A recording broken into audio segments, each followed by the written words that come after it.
Hello and welcome to Dialogue. I'm Yang Rui in Beijing. As the 2016 Summer Olympics open in Rio de Janeiro, many challenges are facing these games and the Olympic movement as a whole. From controversies over doping, pollution, disease and crime to issues of politicization and a growing reluctance of cities to host the Olympics. So what is the state of the Olympic movement? Can sport and politics ever truly be separate in international competition? And what highs and lows to at the Summer Olympics of Rio 2016? To discuss these issues and more, I'm very happy to be joined in the studio by Brian Salter, a British journalist living and working in Beijing, and Dong Jin, co-founder of Appetite. We'll also speak with Charles Tang, chairman of the Brazil-China Chamber of Commerce, on the phone. But before we begin our discussion, let's take a look at this. It's not easy for the host country to prepare for such a big event as the Olympic Games. As the first Latin American country to host the Games, Brazil's economic, political turbulence and public health risks have all drawn global scrutiny. The country in general is in economic crisis, but the state of Rio de Janeiro is in deep economic crisis, in financial crisis. So all of that compound to a general situation that actually, I think attracts attention out of the Olympic Games. The Games can sometimes become a heavy burden for the host country. A report from the University of Oxford considered 17 host countries' cost reports submitted in their bids for the Games and compared them with the final costs. The results showed that all of the countries had cost overruns, with the excess being an average of a whopping 179%. However, it's also said that the Olympic Games fuel the host country's economic development, and that's expected in Brazil as well, in both the short and long terms. Rio de Janeiro's government says that better public transportation will be the most important legacy for Rio. From 2009, when Rio was chosen as host, until 2016, the percentage of Rio's citizens with access to high-quality public transportation increased from 16% to 63%. Despite all the difficulties we're having, especially those regarding the financial difficulties of Rio de Janeiro, please believe that we will have a brilliant fest. We should separate political, economic matters from sports events. Gentlemen, let's begin with the big picture. Where does the modern Olympic movement stand now, at this moment? And particularly, do you think, how is it living up to its own ideals and objectives in the 2016 Summer Olympics in Rio de Janeiro? Brian? Well, I think you have to remember that the Olympic Charter, the Olympic ideals, were set out about 100 years ago, and things have changed a lot since then, not least the fact you've got social media nowadays, and TV broadcasting rights, I think, really almost defines everything. You've got, in the Rio Olympics, you've got this big scandal over the Russians and the doping scandal, and to a lot of criticism, the Olympic Committee has decided to allow Russians to compete under the Russian flag. This, I think, is because they are worried that if they don't allow the Russians to compete in any form, they're going to lose revenue on broadcasting rights. And it's the commercial side which rules everything. So although everybody likes to think that the Olympic movement is very much a, let's compete to enjoy the competition rather than the winning, it's still very much a commercial aspect. Fundamentally, people from the media industry would always ask a question concerning the beauty and the charm of Olympic spirit, but it seems at this moment, Dongjin, that the timing for the real Olympics can't be worse, given the convergence of so many problems like economic decline, political crisis for the president herself, and crimes in particular in this crime city, quote unquote, in Janeiro. So what do you think of the expectations for the success of this Olympic Games? With the opening now, right at the corner for Rio to embrace the entire world, in terms of athletes, I think now people believing in the Olympic movement are needed to reunite again, and because this is not an event belonging to Brazil only. It is, an event for the big family, for the entire family of the Olympic movement. So I think now, each delegation will try to focus on their competitions and try to forget or try to not to be distracted too much by what's going on outside of the stadium and gymnasium. So I really look forward to see exciting competitions and medals being awarded fairly to the winning athletes. So I think catching most attention or more attention than other issues will be sports itself. Brian, don't you think the media itself is the problem? They create the problems or perception of the problems instead of actual problems with the host city. Well, they're the problem and the solution. You have to watch it both ways. But if you think about it, when you've got the run-up to the Olympics, there's only a certain amount you can actually report on. Now, what makes news? It's doom and gloom makes news. So when people can report about all the things going wrong with the running up to the Olympics, things not arriving on time, the pollution in the water, and so on, that makes news. That's what people want to listen to. It's a fact. So, if you look back over the Olympics of previous years, the Los Angeles Olympics, the whole place was going to be gridlocked, but it wasn't. If you look at the Beijing Olympics, it was going to be terrible pollution, but it wasn't. All these doom and gloom mongers, it makes great television, but at the end of the day, things are not usually as bad as they appear at first sight. Is that something of a consistency, that you go into the Olympics with pessimism, but you come out of it with a sense of optimism? At least you can get away with the broad smile of the volunteers, and they should be the winner of the biggest medal each time, without exceptions. Yeah, the volunteers are indeed one of the most important aspects, especially for spectators and visitors visiting the Olympic city. And they will get to meet up with the volunteers and the athletes themselves. Of course, the volunteers, if their morale are high, if they are very supportive of the decision of the city to host the Olympics, you will see more smiles than the troublesome expressions. And and for Chinese athletes, it's especially true when there's a big contingent from China, and you will have greater opportunities, greater chances to see more faces from the local people. In terms of what surprises we're going to have at the opening ceremony, let's do a multiple choice. You guys, I want you to make your choice.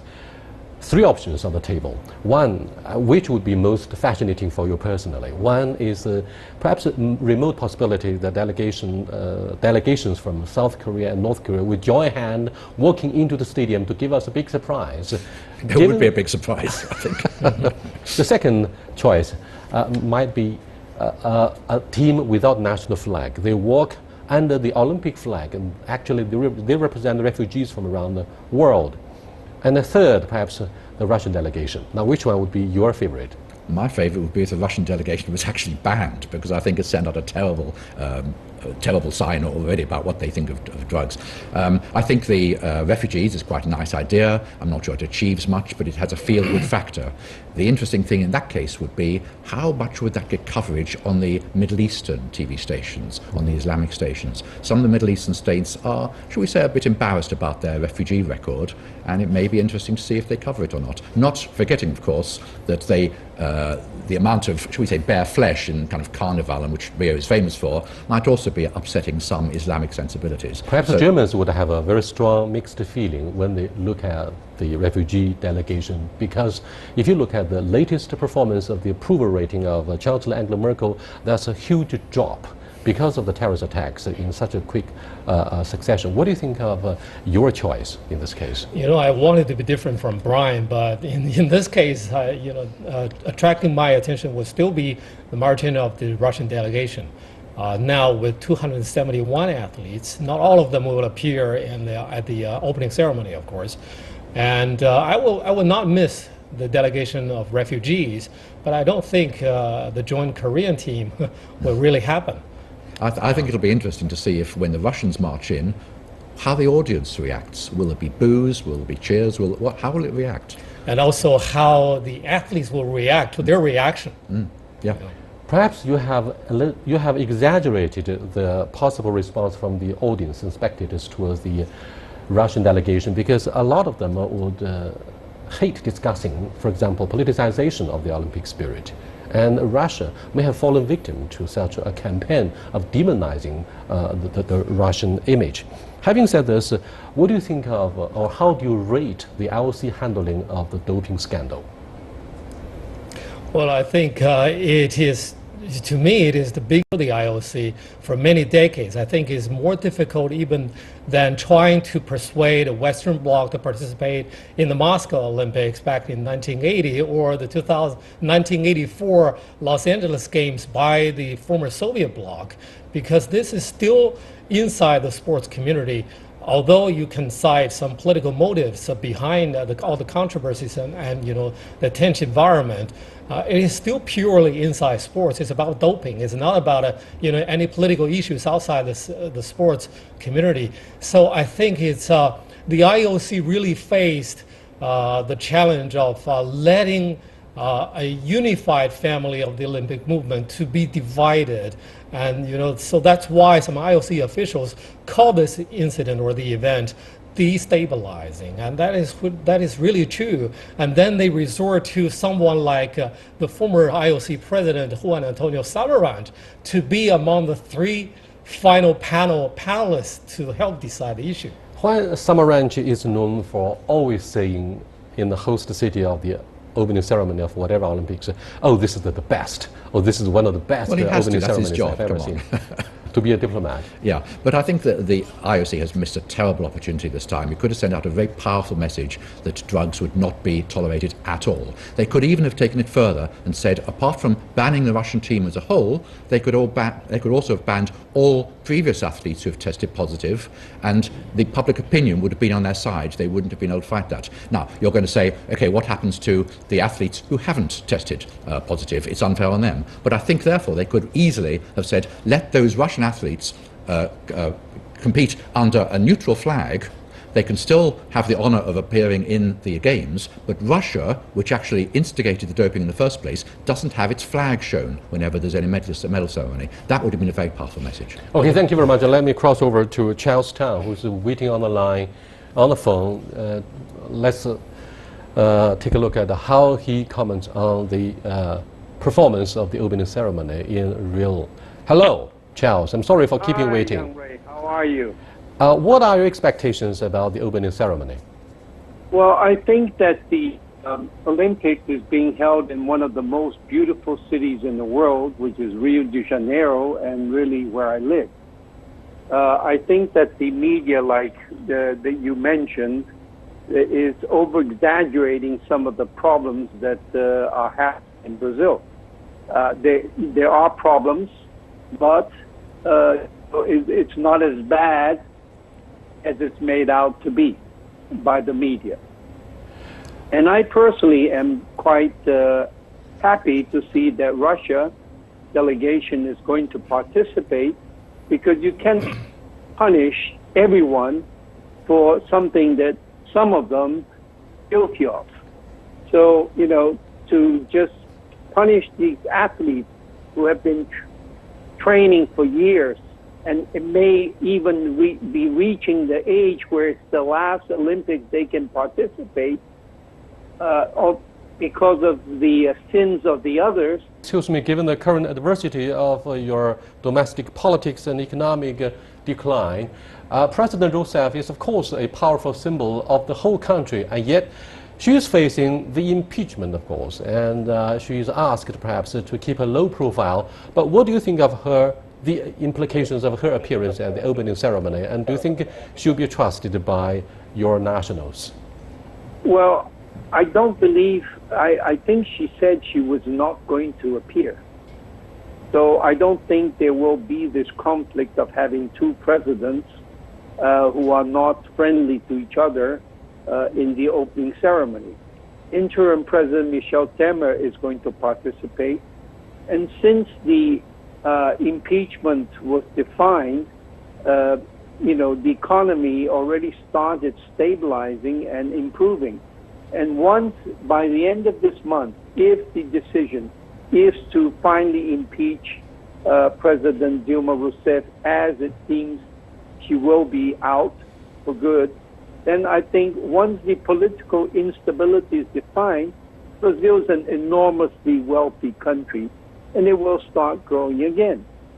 So I think that the economic crisis that Brazil is facing is also largely due to the political instability. But this whole impeachment episode shows how Brazil is governed by the rule of law. In any other country, you would have civil war when you want to remove a president. Yeah, the same is true with the Southern Sudan. When there were quarrels between the president and the vice president, there is the ongoing civil strife. Thank you very much. You are watching Dialogue with Brian Sauter, Dong Jin, and Charles Tang. We're discussing the real Olympics. We'll be back in a short while.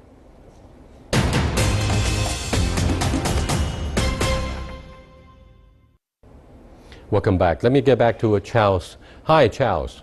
Yes. It's usually the case that during the run-up to the Olympic Games, the opening ceremony of the Olympic Games, there have been fears about, for example, problems like venues being ready or not, or transportation being adequate or not, security in a big city, cost overrun, so on and so forth. Do you think Rio de Janeiro will be a nice exception this time around? Yeah, I do. I mean, you can see that despite all the financial problems faced by the state of Rio de Janeiro, the federal government released several billions and they sent a lot of reinforcement. I believe there's going to be about 85,000 security people to guarantee or to try to prevent any major trouble from happening and try to reduce the violence in the city. So I think that everything will be running fairly smoothly. Of course, there are problems. There will be problems. And most of the venues have been finished. Of course, some of them, like the residential part, has been receiving complaints about, being inadequate and having leaky ceilings or whatever. But on the general whole, I believe that we will see a great Olympics this year, despite all the problems that Brazil is facing. But that is not necessarily going to affect the Olympics in itself. Okay, thank you very much, Charles, for being with us. Welcome back.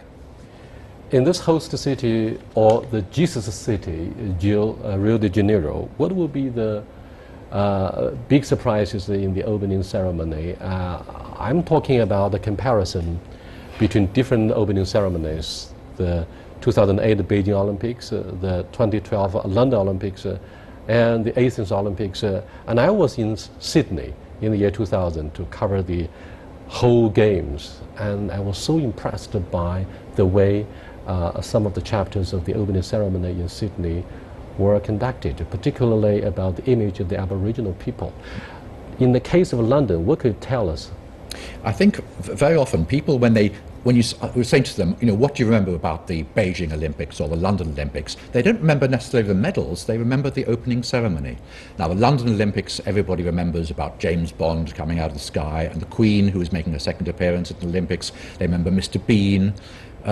But if you actually say, what do you remember of the London Olympics? That usually is what people always come up with first. Beijing Olympics, of course, was a fantastic opening. It was really something which was almost impossible to beat. London was always going to be playing second best to Beijing on that. If you think back to defining moments, Barcelona, you had the guy with the bow and arrow lighting the Olympic flame. Everyone has its own good things, but there's also some which leave a bit of controversy. London, for instance, got quite a lot of controversy because many of the jokes of the opening ceremony were very British-oriented. You had to be almost English to understand, British, but English to understand it. And it left a lot of people cold. Dry sense of British humour? Yeah, but it also related to a lot of British history that foreigners wouldn't understand at all, and even many British people didn't understand. It left a lot of people cold. Made up for by Mr. Bean and James Bond, maybe. But it went over a lot of people's heads. But I'm afraid the locals in London must have been very happy with the improvement of their transportation conditions. Very much so. And in fact, this is one of the great things about the Olympics, is the legacy it leaves to the cities. Even the Athens Olympics made a great deal of difference to the infrastructure of transportation. You had a new metro line, you had the airport was upgraded, you had all kinds of things which Athens now still enjoys. London likewise had a not very good transportation infrastructure, much better nowadays. Beijing, the subway system doubled overnight because of the Olympics. It'll be interesting to see how much of the Rio legacy is left as well. What's special about the Athens Olympics is that I was able to interview the former Prime Minister of Greece, Karamanlis. He said in the exclusive interview with me, Yang Rui, please don't pay too much attention to the games. You have to be very demanding about the Olympic spirit. Look at each stone in the street in the city of Athens. You turn it over, below it is the history of thousands of years. The same is true with the history of Beijing and indeed the whole of China. And I was impressed by this point. What do you think of the very controversial issue of commercialization? I think while almost all host nations or host cities will agree with what the Greek organizers said about, but Greek is very different from all other host cities. They are the home of the Olympics.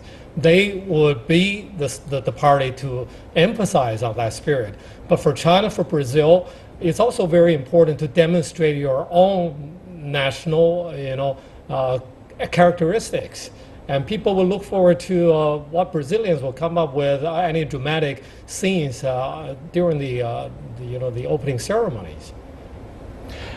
Then the next question that would, of course, trigger greatest expectations for audiences around the world is how we let up the flames. In Beijing, could you still remember how Li Ning, one of the most renowned Chinese athletes, walked around and lit up? He went up onto the torch. It was a very exhaustive tenure for him to finish that round. It was longer than a year for a retired athlete like him, but he still managed to finish it. And he managed to survive this ordeal. Absolutely. That's indeed a very serious test of his stamina. And what about the London? The trouble is, how do people actually go one better every time the bar is set higher and higher? How do you actually always better that? It's very, very difficult, and especially which has really set such a very high standard. London didn't live up to as good a show as Beijing, but they still did pretty well, I think most people say. Dongjun, what will be your most interesting talking points about the Chinese delegation's performance this time around? I think the pressure on them will never let up, and it will be a very different experience this time because the Chinese people are no longer watching the Olympics out of curiosity or the excitement of first ever chance to host the games. And they take for granted that China should be finishing only second only to the United States. So if you win in ping pong, badminton, diving, and some other sports, weightlifting, for example, you don't necessarily win too much applause back home here. But if you lose, you have to figure out how to explain back home here. And that's the very special experience. That's a developing, phenomenon. Not only China faces, but many other developed nations. I mean, sports powerhouses will face and have already faced. And that's one point. But when you ask about any, breakthrough hopes or any surprising outcome from the Chinese delegation, I would be following golf very closely because golf will be first ever for more than 100 years back to the Olympics, will be an Olympic event. And China has sent several golfers. And golf is a sport with a lot of uncertainties, unpredictabilities. And China may have a shot at a medal. When the Olympics was held in your country, in London, a lot of protests were lodged against BBC coverage on how, for example, young Chinese athletes had been trained in school, and they were allegedly being tortured and abused. And such gruesome pictures were inundating the internet, and the Chinese audiences were so angry about this. What can you tell us about the alleged politicization of the Chinese image? I think part of it goes, a lot of it goes down to sheer ignorance. I mean, when I was at school, which is a long time ago, admittedly, we learnt nothing about China. We learnt nothing about Asia. And to a certain degree, that is still true. I mean, when I first came to China 5 years ago, I remember my family saying, what do you want to go there for? And it was really things like the Beijing Olympics, which are changing attitudes at that point. But there's still a lot of ignorance about Asia generally. Unfortunately, the BBC is not as, I won't say but professional as it used to be. It used to be a symbol that everybody stood up for certain standards.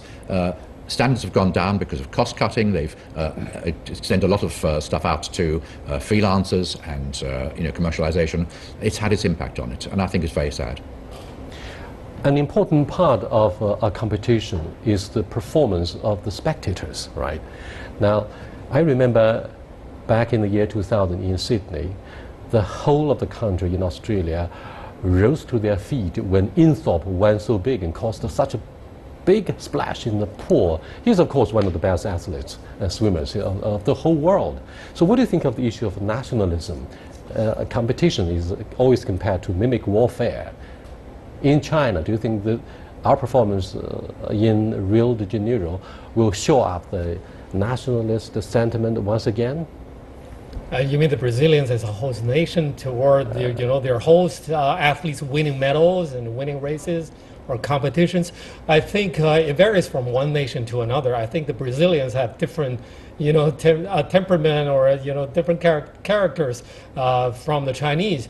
But when Beijing was hosting the Olympics, the international community, especially the Olympic Committee, were kind of worried how excited the Chinese fans will be. Will they be very nervous? Will they watch beach volleyball as they do to tennis?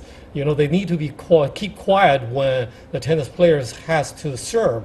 But in beach volleyball, because I was a volunteer commentator on the beach volleyball court, what we did was to try to cheer up all the audience and spectators from the Chinese stand. So you were one of the cheerleaders? So that they can be as noisy as possible. But I wouldn't worry about the Brazilians to be too quiet, because they are known to be very rowdy and noisy and cheering for their own athletes. And Brazil has already very successfully hosted the World Cup. Yeah, they're going to celebrate their own festival. Yeah, and you must remember that nationalism is a form of tribalism. I mean, it's even with football matches, there's a tribalism where you support your tribe. It brings out the best and the worst in people, but in something like a big spectacular like the Olympic Games, I think it's the best of people as well. It's what it's all about, isn't it? It raises the temperature, it raises the excitement levels. And the Brazilians were already tested by a semi-final humiliation by Germany, but they still accepted the result, and they still watched the final between Germany and Argentina. Yeah.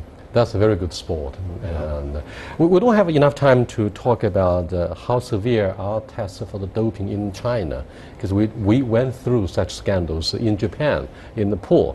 But perhaps next time we'll focus on the performance of Chinese athletes and how Chinese government looks at the issue of doping. With that, we come to the end of this edition of Dialogue about the opening ceremony in Rio de Janeiro. By the time our program is put on the air, the opening ceremony has already taken place, but I hope you enjoy the discussion itself. Yeah, until next time, goodbye.